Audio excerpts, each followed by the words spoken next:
नमस्कार, बहुत स्वागत है आप सभी का। आप देख रहे हैं टोटल न्यूज, आपके साथ मैं हूं पंकज रौतेला। हरियाणा विधानसभा में अब चुनाव में कुछ ही वक्त बचा है। ऐसे में उम्मीदवारों को लेकर चर्चाएं तेज हो चली हैं। लोकसभा चुनाव में 5 सीट गंवाने के बाद बीजेपी ने विधानसभा में जीतने वाले चेहरों की तलाश शुरू कर दी। पार्टी हाईकमान की ओर से लोकसभा स्तर पर ऐसे चेहरों की जानकारी मांगी जा रही है। ऐसे में इन नेताओं ने भी अपनी ओर से कार्यकर्ताओं से मुलाकात के नाम पर जनता की नब्ज टटोलने का काम शुरू कर दिया। इसी को लेकर हमारे खास प्रोग्राम टिकट की टक्कर में आपका स्वागत है। टोटल न्यूज की टीम हर विधानसभा में पहुंच रही है, वहां की जनता की नब्ज को टटोलने की कोशिश कर रही है। टिकट को लेकर किस किस के बीच में मुकाबला देखने को मिल सकता है, चुनाव को लेकर किस तरह की चर्चा चल रही है, यही जानने के लिए हमारी टीम करनाल विधानसभा पहुंची और जनता का ओपिनियन जाना। करनाल विधानसभा सीट बीजेपी के लिए काफी अहम मानी जा रही है, क्योंकि 2014 से पूर्व मुख्यमंत्री मनोहर लाल इस सीट से विधायक रहे। वहीं हाल ही में मनोहर लाल के इस्तीफे के बाद इस सीट से सीएम नायब सिंह सैनी जीत हासिल कर मुख्यमंत्री बने, विधायक बने। लेकिन अब देखना होगा कि करनाल विधानसभा सीट किस पार्टी के नाम होगी, कौन सा उम्मीदवार होगा, टक्कर किसके बीच में होगी और जनता किसे चाहती है कि पार्टियां उम्मीदवार बनाए। बीजेपी किसको उम्मीदवार बनाए और कांग्रेस किसे उम्मीदवार बनाए।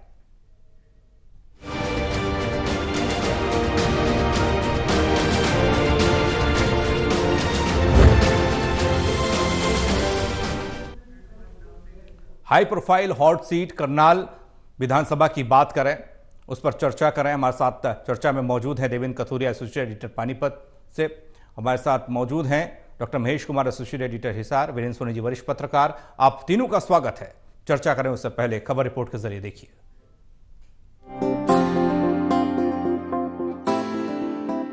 हरियाणा में विधानसभा चुनाव में अभी कुछ महीने का ही वक्त बचा है। राजनीतिक दल भी हरियाणा के सियासी समर में अपने अपने लिहाज से दावेदारी कर चुनावी माहौल बना रहे हैं। टिकट को लेकर भी हरियाणा में गहमा गहमी बनी हुई है।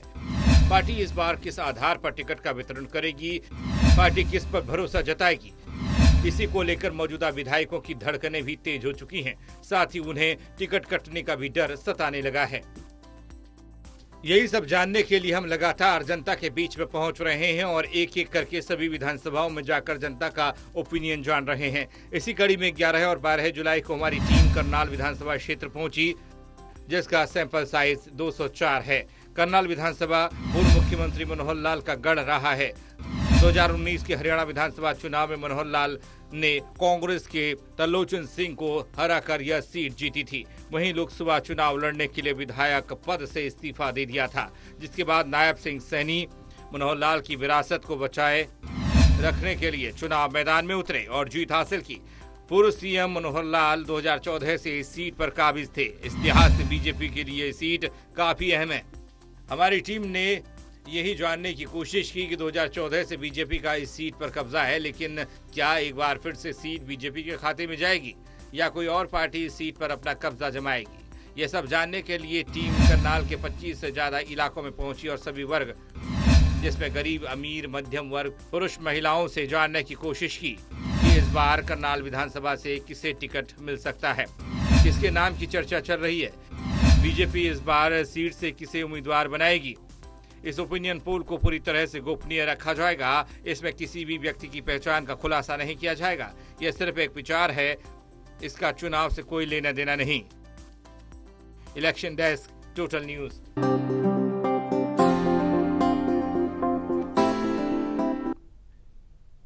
वैसे तो हरियाणा की करनाल विधानसभा सीट किसी पहचान की मोहताज नहीं है। ये काफी हाई प्रोफाइल सीट रही है, ये सीएम सिटी रही है। यहां से मुख्यमंत्री जो जीतता है वो मुख्यमंत्री, और ऐसे में बहुत ज्यादा चर्चा इस विधानसभा सीट को लेकर कि यहां पर जनता किसे चाहती है उम्मीदवार के तौर पर अपने बीच में। आज बात करनाल विधानसभा सीट की करेंगे। देवेंद्र, चर्चा की शुरुआत आपसे कर रहे हैं। करनाल को लेकर बहुत बातें हुई, बीजेपी का गढ़ यह बनता जा रहा है। सियासी समीकरण अगर, जातीय समीकरण अगर समझने की कोशिश करें तो क्या कहते हैं? देखिए पंकज, करनाल की कई विशेषताएं हैं। सबसे पहले तो ये हरियाणा के अच्छे, सुंदर और साफ शहरों में एक करनाल है। दिल्ली चंडीगढ़ हाईवे के ऊपर बसा शहर है और 5 तमगे इस शहर को लगे हुए। मैं आपको बताऊं, खाली सीएम सिटी नहीं है करनाल सीएम सिटी है। करनाल कल्पना चावला, अंतरिक्ष परी जिसको कहते हो, पहला अंतरिक्ष यात्री जिसने इतना नाम कमाया देश दुनिया में। सीएम सिटी के अलावा कल्पना चावला की नगरी करनाल है। दानवीर कर्ण जो महाभारत का पात्र था, 1.25 मन सोना रोज दान करता था। उसके अलावा दिल्ली एनसीआर का शहर है। तो कई तमगे लगे हुए करनाल को। और करनाल के बारे में, करनाल चर्चा में तब आया देश दुनिया में, और जब से 2014 से बीजेपी लोकप्रिय हुई, नरेंद्र मोदी के रूप में एक बड़ा नेता बीजेपी को मिला, सीएम सिटी करनाल बनी 2 बार, 2014 से 19 और 19 से 24, अब तीसरा कार्यकाल है। तो करनाल में दरअसल जैसे हम पानीपत की तुलना करें, बहुत कम अंतर है, आधे घंटे का है, लेकिन पानीपत को कारोबारियों का, व्यापारियों का, औद्योगिक शहर कहा जाता है। लेकिन सुकून से रहना हो तो करनाल है। करनाल वो शहर है जहां लोग रहना पसंद करते हैं। हाईवे है, रोड कनेक्टिविटी है, लेकिन सबसे ज्यादा इसकी उपयोगिता, इसका महत्व, इसकी प्रसिद्धि इसलिए कि 2 बार ये सीएम सिटी रहा है, अब तीसरी बार के चुनाव होने हैं। तो करनाल के बारे में 2,58,000 वोटर पंजाबी बाहुल, अरोड़ा पंजाबी खत्री, जो लोग पाकिस्तान से आए थे बंटवारे के टाइम, वो बाहुल क्षेत्र रहा है। अभी ये बात करें, मनोहर लाल 2 बार यहां से विधायक थे, दोनों बार मुख्यमंत्री बने। उससे पहले कांग्रेस का जब राज था, सुमिता सिंह वहां कांग्रेस की तरफ से 2 बार विधायक रही। सुमिता सिंह इसलिए 2 बार बनी, तो कांग्रेस की 2005 में चौटाला सरकार जाने के बाद कांग्रेस की हवा चली थी, जैसे आजकल मुकाबला भी कड़ा है। तो सुमिता सिंह जाट परिवार से आती हैं, उसके मायके जाट है, लेकिन शादी सरदार परिवार में, सिख परिवार में, और पंजाबी अच्छी खासी बोलती है। मेरे को याद है जब चुनाव हुए थे तो वो कहती थी कि मैं आपकी तियां, आपकी बहू हूं, मैं पंजाबी बोलती थी, लोगों को पूरी तरह रिझाया था, और लगातार 2 बार विधायक रही थी। लेकिन जब बीजेपी फलक पर आई, अपने बूते सरकार बीजेपी ने बनाई हरियाणा में, तो तब से मनोहर लाल जी सीट जीते आ रहे हैं। अब फिर सीएम सिटी वाला रुतबा इस शहर को मिला हुआ है। अब फिर सीएम यहां से चुनाव लड़े। ये सीएम कैंडिडेट नहीं है नायब सिंह, सीएम है जो यहां से चुनाव लड़ेंगे। और मेरे को लगता है शायद लोग उनके एक्सेप्ट करते हुए नजर आ रहे हैं, धीरे धीरे वो पॉपुलर हो रहे हैं, और जिस तरीके से एक्टिव होकर काम कर रहे हैं, फैसले ले रहे हैं फटाफट, तो करनाल के लोग मेरे को लगता है उनको एक्सेप्ट करते हुए नजर आ रहे हैं। उनको उम्मीद है कि जो काम पहले नहीं हुए शायद अब तेजी से होंगे। जी वीरेंद्र जी, आपके जरिए अगर समझना चाहें, लोकसभा चुनाव में करनाल से जो जीता उम्मीदवार वो केंद्र में मंत्री बने, और हरियाणा विधानसभा करनाल सीट से जो जीता वो मुख्यमंत्री, अब मौजूदा मुख्यमंत्री ही चुनाव लड़ेंगे। किस तरह के समीकरण आप देख पा रहे हैं? देखिए, ये बात निश्चित है। हालांकि जब ये उपचुनाव हुआ था तो तब मनोहर लाल जी ने कहा था कि नायब सैनी जो है उपचुनाव ही लड़ेंगे, आगे स्थानीय कार्यकर्ता को टिकट मिलेगी। लेकिन अब जिस तरह से नायब सैनी सक्रिय हो रहे हैं, तो उससे स्पष्ट संकेत मिल रहा है कि नायब सैनी ही चुनाव लड़ेंगे, क्योंकि उनकी पत्नी जो है धन्यवादी दौरे कर रही हैं करनाल के अंदर। उनकी जो नारायणगढ़ की टीम थी, जो उनके नारायणगढ़ के समर्थक थे, जो उनके विश्वसनीय लोग थे, उन्होंने करनाल में आके डेरा डाल लिया है। तो इसका मकसद साध है कि वो आगे जो चुनाव होगा वो नायब सैनी करनाल से ही लड़ेंगे। अब ये देखिए कि भारतीय जनता पार्टी का करनाल गढ़ रहा है, जनसंख्या गढ़ रहा है। रामलाल वधवा यहां से मंत्री बनते रहे हैं, और उसके बाद जो है शशिपाल मेहता भी बने। बाद में शशिपाल मेहता जी की जमानत भी जब्त हुई।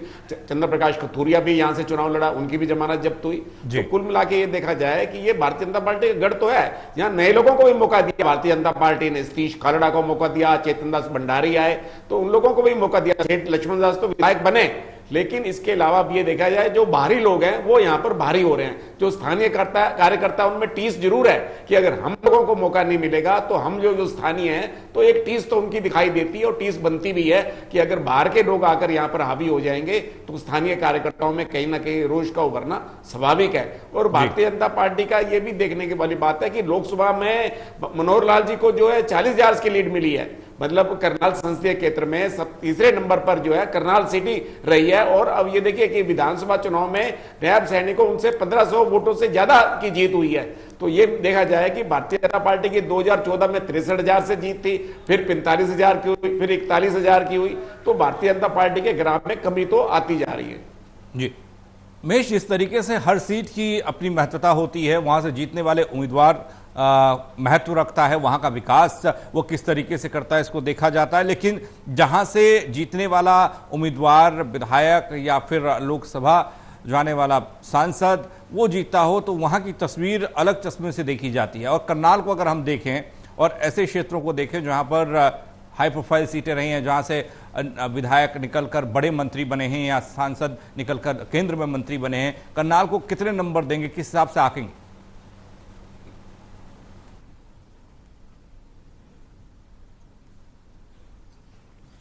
देखिए, जिस तरह के विकास की उम्मीद यहां पर बतौर मुख्यमंत्री यहां लगाए हुए थे लोग, विधानसभा क्षेत्र के लोग, चूंकि सीएम सिटी कहा जाता था, तो सीएम सिटी को लेकर विरोध प्रदर्शन तो पूरे हरियाणा प्रदेश से लोग करने सीएम सिटी में पहुंच रहे थे। लेकिन सीएम सिटी को क्या सीएम सिटी होने का फायदा मिला? मुझे लगता है कि जितना फायदा मिलना चाहिए था, मनोहर लाल खट्टर जो फायदा दे सकते थे, फायदा नहीं दिया गया। और उसमें अगर नकारात्मक चीजों का जिक्र करें तो मुझे लगता है कि करनाल ही वो इलाका था जो सबसे ज्यादा भ्रष्टाचार को लेकर सुर्खियों में रहा।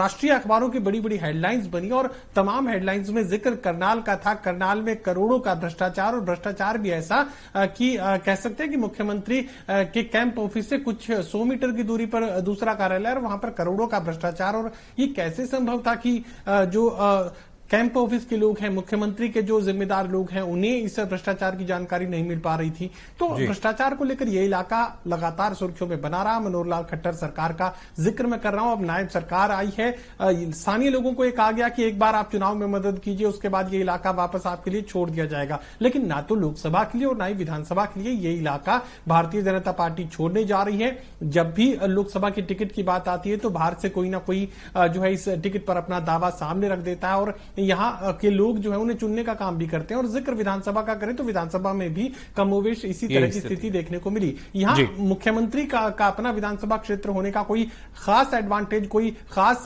यहाँ इलाके को फायदा मिला हो ऐसा लगता नहीं है। मेट्रो को लेकर ये उम्मीद की जा रही थी कि अगर जो है दिल्ली से मेट्रो को पानीपत और पानीपत से करनाल तक लाने की उम्मीद जो है स्थानीय लोग जाहिर कर रहे थे कि दिल्ली से इलाका कनेक्ट होगा, एनसीआर का इलाका, और यहाँ औद्योगिक विकास देखने को मिलेगा। लेकिन ना तो मेट्रो की एक ईंट जो है यहाँ पानीपत के रास्ते आगे लगती हुई नजर आई, दिल्ली से पानीपत के रास्ते, और जब पानीपत तक ही कोई खास जो है विकास देखने को नहीं मिला तो फिर करनाल तो और ज्यादा दूर पड़ता हुआ नजर आता है, उसमें और ज्यादा दूरी तय करनी है। तो यहाँ उम्मीदों इसको लेकर सवाल महेश हो सकता है कि और जनता इसको देख भी रही होगी और सोच भी रही होगी, शायद इस बात को लेकर अपने उम्मीदवारों से आगामी वक्त में जानने की कोशिश करेंगे। लेकिन लोग क्या चाहते हैं, जनता क्या चाहती है, कार्यकर्ता क्या चाहते हैं?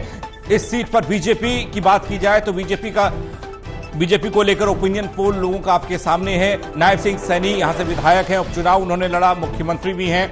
94.37% लोग चाहते हैं, कार्यकर्ता चाहता है कि बीजेपी नायब सिंह सैनी को ही चुनावी मैदान में उतारे। और दूसरे नंबर की बात करें तो यहां पर बीजेपी सीधे पार्टी यानी कमल के फूल को 5.63% लोग, यानी कोई भी उम्मीदवार हो उस उम्मीदवार को उतारा जाता है तो ये लोग यानी कि 5.63 लोग उसके साथ खड़े रहेंगे, यानी कि बीजेपी के साथ खड़े रहेंगे। नाम कोई आदमी का कोई शख्स यहां पर दूसरा दिखाई नहीं दे रहा है। देवेंद्र, बीजेपी के लिए लोगों और कार्यकर्ताओं की मांग सिर्फ और सिर्फ नायब सिंह सैनी है। हालांकि एक सवाल बार बार ये तैरता रहता है कि बाहरी लोगों को टिकट दिया जाता है। अब वीरेंद्र जी ने जिक्र किया कि स्थानीय उम्मीदवार होगा, लेकिन मुख्यमंत्री होने के नाते और सैनी साहब उपचुनाव जीत गए इसके नाते एक बार फिर से लोग चाहते हैं, कार्यकर्ता चाहता है कि वही यहां से उम्मीदवार बने।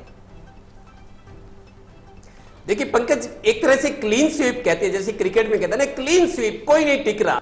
मेरे को लगता है जब सर्वे हम लोगों ने किया, हमारी टीम गई होगी सर्वे करने, जब एक नंबर पे नायब सिंह सैनी का नाम आया तो जिसने भी अपनी राय दी है उसने किसी और के बारे में सोचा ही नहीं। शायद दिमाग में ये बात रही होगी कि करनाल सीएम सिटी था, अब फिर सीएम यहां से है, और सीएम कैंडिडेट नहीं, सीएम मौजूदा सीएम यहां से चुनाव लड़ रहे हैं। तो मेरे को लगता है जिन लोगों ने राय दी है उनको लगा कि इससे बढ़िया क्या हो सकता है शहर के लिए। वहां के वोटर्स, वहां के लोग फक्र महसूस करेंगे कि करनाल सीएम सिटी था, सीएम सिटी है, और सीएम सिटी रहने की संभावना लग रही है। जिस तरीके से जो इनका स्कोर कार्ड आया है, 94% से ज्यादा लोग नायब सिंह सैनी को चाह रहे हैं। हालांकि हमने और उम्मीदवारों के नाम भी डाले थे, जगमोहन आनंद है बीजेपी के, जो पिछले 2 चुनाव से भी कोशिश कर रहे थे, पुराने कार्यकर्ता हैं, पार्टी के स्पोक्स पर्सन रहे हैं, स्टेट लेवल के जिलाध्यक्ष भी रहे हैं। जगमोहन का आनंद का नाम भी था, चंद्र प्रकाश कथूरिया है, एक नाम और भी था, नाम गए थे, लेकिन लगता है लोगों ने नायब सिंह सैनी के आगे अपनी राय देना मुनासिब ही नहीं समझा। ठीक है, नायब सिंह सैनी को ही अपना सब कुछ दे दिया कि नायब सिंह सैनी चुनाव लड़ते तो हम इनके साथ हैं। तो ये बीजेपी कार्यकर्ताओं की या आम लोग जो वोटर्स हैं उनकी राय है कि नायब सिंह सैनी चुनाव लड़ते हैं तो हम उनका समर्थन करते हैं। तो नायब सिंह सैनी के लिए मैं ये कह सकता हूं, अगर वो यहां से चुनाव लड़ते हैं, पार्टी टिकट देती है, तो लग रहा है कि नायब सिंह सैनी फिर से यहां चुनाव जीत सकते हैं। हालांकि अभी तो चुनाव होने हैं, टिकटों का ऐलान होना है, क्या समीकरण बनते हैं, टिकटों का ऐलान पार्टी पर निर्भर करता है और जिताना जनता पर निर्भर करता है। आऊंगा आपके बाद देवेंद्र जानने के लिए। वीरेंद्र जी, एक बाहरी को लेकर सवाल था, लेकिन जनता और कार्यकर्ता तो एक्सेप्ट कर रहे हैं। वो चाहते हैं कि जो भी सीएम को लेकर बात आएगी वो बाहरी नहीं देखेंगे, वो अंदरूनी नहीं देखेंगे, वो सिर्फ सीएम देखेंगे। सीएम सिटी करनाल से बाहर जानी नहीं चाहिए, ये तमगा बाहर नहीं जाना चाहिए। देखिए ये तो सीएम पद के उम्मीदवार हैं, ये जरूरी नहीं है कि ये विपक्ष के नेता बनते हैं या मुख्यमंत्री बनते हैं। ये तो जब ना परिणाम आएंगे तभी आभास होगा। लेकिन एक बात, जो स्थानीय कार्यकर्ता हैं उनकी पीड़ा जरूर है। क्या स्थानीय कार्यकर्ताओं में कोई योग्य नहीं है? देखिए जगमोहन आनंद है, पुराने कार्यकर्ता हैं, पूरा परिवार संघ परिवार से जुड़ा हुआ है। राकेश नागपाल हैं, इंप्रूवमेंट ट्रस्ट के चेयरमैन रह चुके हैं, पूरा संघ परिवार से जुड़े हुए हैं। चंद्र प्रकाश कथूरिया हैं, और भी कई कार्यकर्ता हैं। अगर पार्टी ने जो है कार्यकर्ता से नेता बनाना है तो नए लोगों को तो अवसर देना पड़ेगा। अगर नए अवसर को नहीं देंगे तो वही जो पुराने चेहरे ही लड़ाते रहेंगे तो संगठन का विस्तार क्या होगा? भारतीय जनता पार्टी पर तो पहले ही आरोप लगा रहा है, भाई 10 वर्ष का शासनकाल भारतीय जनता पार्टी ने हरियाणा में किया और लोकसभा के 10 उम्मीदवार तैयार नहीं कर पाई। जो पार्टी 10 उम्मीदवार अपने तैयार नहीं कर पाई, मतलब उसको कांग्रेस से लोगों को लेना पड़ा, तो वो जो है 90 विधानसभा चुनाव में अपने नए 90 उम्मीदवार कैसे तलाश कर पाएगी? अगर आप स्थानीय कार्यकर्ताओं को अवसर नहीं देंगे तो एक उनका नारायणगढ़ निर्वाचन क्षेत्र है, नारायणगढ़ से पहले विधायक रहे, लोकसभा चुनाव कुरुक्षेत्र से लड़ा। अगर अब उनको नारायणगढ़ से अगर चुनाव लड़ते हैं तो क्या स्थिति हो सकती है? क्या नारायणगढ़ में वो चुनाव लड़ने के सक्षम नहीं है? ये एक प्रश्न चिन्ह तो अवश्य उभरेगा। जी महेश, विकास को लेकर, काम को लेकर एक सवाल आपने जिक्र किया। आपने कहा कि उस तरह से होना चाहिए था कि आपको लगे कि फील गुड आए, लेकिन वैसा है नहीं। लेकिन उसके बावजूद भी कार्यकर्ता और जनता सैनी साहब के नाम पर मोहर लगाते दिखाई दे रहे हैं।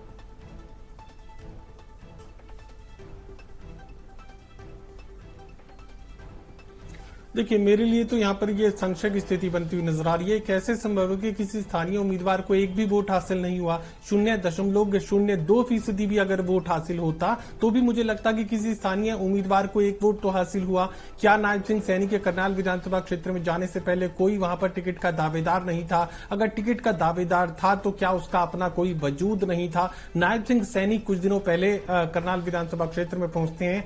बाई इलेक्शन की वजह से, सरकार का हिस्सा होने की जैसे उन्हें मुख्यमंत्री की कुर्सी तक पहुंचा दिया गया, तो जीत भी वो हासिल कर रहे हैं। लेकिन ये सवाल गहरा है कि क्या नायब सिंह सैनी के कुछ दिनों पहले करनाल विधानसभा क्षेत्र में पहुंचने से पहले कोई भी स्वीकार्य चेहरा उस इलाके में नहीं था? और अगर नहीं था तो फिर मनोहर लाल खट्टर को यह कहने की जरूरत क्यों पड़ रही थी कि अगला जो चुनाव है वो स्थानीय उम्मीदवार को ही लड़ाया जाएगा? नायब सिंह सैनी सिर्फ बाई इलेक्शन के लिए यहां पर आए हैं, उसके बाद अपने विधानसभा क्षेत्र में वापस लौट जाएंगे। स्थानीय नेताओं को उनकी सीट, स्थानीय इलाके के लोगों को उनकी सीट वापस लौटा दी जाएगी। कैसे संभव है कि किसी अन्य को एक भी वोट हासिल नहीं हुआ? जहां तक विकास की बात है तो यकीनन मैं कह सकता हूं कि विकास, जो एक्स्ट्रा ऑर्डिनरी विकास का जिक्र यहां पर सीएम सिटी के नाते किया जा सकता है, वो करनाल विधानसभा क्षेत्र में ऐसा कुछ भी एक्स्ट्रा ऑर्डिनरी देखने को नहीं मिला। ऐसी स्थिति सिर्फ बीजेपी में ही नहीं है। कांग्रेस की बात करें तो कांग्रेस को लेकर जो जनता और कार्यकर्ताओं की राय है उसमें भी सिर्फ और सिर्फ एक नाम और फिर कांग्रेस आती है। वो नाम है सुमिता सिंह का। 89.51% लोग और कार्यकर्ता चाहते हैं कि कांग्रेस की तरफ से सुमिता सिंह चुनावी मैदान में उतारी जाए और 10.49% लोग चाहते हैं कि कांग्रेस का पंजा हो, उम्मीदवार कोई भी हो वो चलेगा, उसको वो समर्थन करेंगे। देवेंद्र, कांग्रेस में भी कमोबेश यही स्थिति है। सबसे ज्यादा जो वोट मिले, जो चाहती है जनता, वो सुमिता सिंह का नाम है। त्रिलोचन सिंह इससे पहले चुनाव लड़ते रहे हैं, लेकिन यहां पर सुमिता सिंह का नाम क्या कहता है? देखिए पंकज, सुमिता सिंह करीब 90% है। 10% लोगों ने कहा कि हम कांग्रेस के साथ है, किसी को मिले। लेकिन मैं बताऊं, इसमें क्लैरिफिकेशन की जरूरत है कि सुमिता सिंह चूंकि 2 बार विधायक रह चुके हैं और आज भी जब पहली वर्कर्स मीटिंग लोकसभा चुनाव जीतने के बाद भूपेंद्र हुड्डा उदय भान गए थे करनाल, तो उस दिन सुमिता सिंह, मैं भी मौजूद था, सुमिता सिंह को पूरी इंपोर्टेंस दी गई थी और उनको ऐसा इस तरह का प्रेजेंटेशन थी, मानो लग रहा था कि शायद ये सबसे मुख्य और प्रबल दावेदार है। कि सुमिता सिंह के अलावा कुछ लोग नाम, त्रिलोचन सिंह भी हैं, कुछ और लोगों के भी नाम थे, लेकिन मेरे को लगता है कि उनको सुरेश गुप्ता का एक नाम था तो उनको मेरे को लगता है कि शायद वोट ना मिले, बहुत मतलब लोगों को लोगों ने उनको कंसीडर नहीं किया। यही वजह है कि जो स्थापित नेता है, जो बड़े नेता हैं, जैसे नायब सिंह सैनी अब मुख्यमंत्री हैं, अगर वो करनाल से लड़ते हैं तो करनाल के लोग कहते हैं हाँ मुख्यमंत्री यहां से लड़े, हम उनके साथ हैं, उनको समर्थन देते नजर आए। और विपक्ष के तौर पे अगर विपक्ष मजबूत दिखाई दे रहा है इस बार, विपक्ष के तौर पर सुमिता सिंह से बड़ा चेहरा कोई नजर नहीं आ रहा। लोग ये तो कह रहे हैं बकाया 10% हम कांग्रेस के साथ हैं, लेकिन सुमिता सिंह पर अपना दाव लगा रहे हैं। सुमिता सिंह पर क्या कांग्रेस दाव खेलेगी? जनता की राय और कार्यकर्ताओं की राय को माना जाएगा देवेंद्र, ये बहुत बड़ा सवाल है। बाकी दो तीन कैंडिडेट थे, उनको मेरे को लगता है कंसीडर नहीं किया लोगों ने। जी, लोगों ने सुमिता सिंह के नाम पर मोहर लगाई है। वीरेंद्र जी, इस नाम को लेकर आप कितने आश्वस्त हैं? जैसे एक मनोज वधवा, मैं पंकज आपको बता दूं, मनोज वधवा भी थे जो इनेलो में थे, इनेलो के बाद बीजेपी में आए, मनोहर लाल के खिलाफ भी चुनाव लड़ा, फिर बीजेपी में आ गया, बीजेपी में छोड़ के कांग्रेस में चले गए, तो कांग्रेस के लोगों ने उनके एक्सेप्ट नहीं किया कि दल बदल रहे हैं। दूसरा, ईडी के केसेस उनके खिलाफ इन्वेस्टिगेशन चल रही है। तो इस तरीके से मेरे को लग रहा है कि सुमिता सिंह सबसे मजबूत होकर उभर रहे, और 10% लोग कह रहे कि हम कांग्रेस के साथ है, उम्मीदवार कोई भी हो, लेकिन सुमिता सिंह उसी तरीके से मजबूत दावेदार होकर उभर रही है। वीरेंद्र जी, कितनी मजबूती इस दावेदारी पर दिखाई देती है? देखिए, सुमिता सिंह अब जो है घिसा पीटा नाम हो गया। देखिए 2014 में जब मनोहर लाल जी उम्मीदवार बने तो सुमिता सिंह करनाल छोड़ गई, वो सन चली गई। जो 2014 में जब सामना नहीं कर पाए, अपने क्षेत्र से प्लान करके चले गई थी, तो 2019 का चुनाव लड़ा नहीं। तो अब 2024 में आवश्यक तो नहीं है कि सुमिता सिंह, नए चेहरे भी आ सकते हैं। जिस तरह भारतीय जनता पार्टी नए प्रयोग करती है, कांग्रेस भी नए प्रयोग कर सकती है। कांग्रेस ने नया प्रयोग किया था, तब 2014 में सुरेंद्र नरवाल को टिकट दिया था, यह प्रयोग सफल नहीं रहा। अब जो है, जो दिव्यांशु दिराजा को भी जो है पार्टी वहां से चुनाव लड़ा सकती है, कई नए चेहरे हो सकते हैं। मतलब अब युवाओं की बात है, बदलाव की बात है। जो घिसे पीटे चेहरे हो गए, मुझे नहीं लगता कि पार्टी उन पर विश्वास करना चाहेगी, और मतदाताओं में भी उनकी साख नहीं बनती है। तो पार्टी नए प्रयोग कर सकती है, नए लोगों को अवसर दे सकती है। महेश, लोकसभा चुनाव में देखा कांग्रेस ने युवा चेहरे को चुनावी मैदान में, हालांकि जीत नहीं मिली, लेकिन नाम जरूर हुआ कि युवा चेहरा चुनावी मैदान में कांग्रेस की तरफ से था। विधानसभा चुनाव में सुमिता सिंह के साथ कार्यकर्ता हैं, चाहते हैं कि कांग्रेस इन्हें टिकट दे, लोग भी चाहते हैं इन्हें टिकट दे। क्या ऐसा संभव है या फिर कुछ और नाम?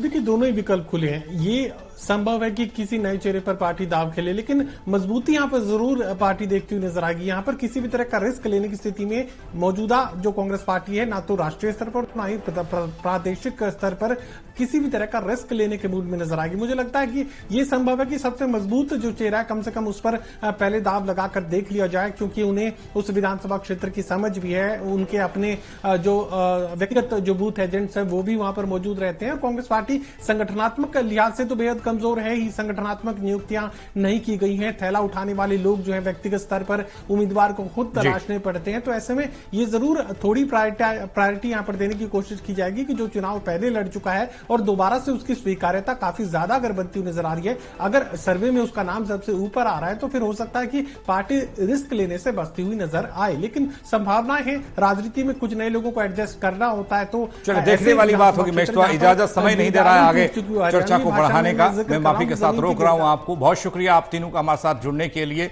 तो करनाल विधानसभा की बात हो रही थी, लोग किसे चाहते हैं ये आपने देखा, चाहे बीजेपी हो या फिर कांग्रेस, ताकि लोग समर्थन कर पाए। हालांकि लोगों का विचार है, लोग वोट करेंगे तो विधायक बनेगा, पार्टी टिकट देगी तो उम्मीदवार बनेगा।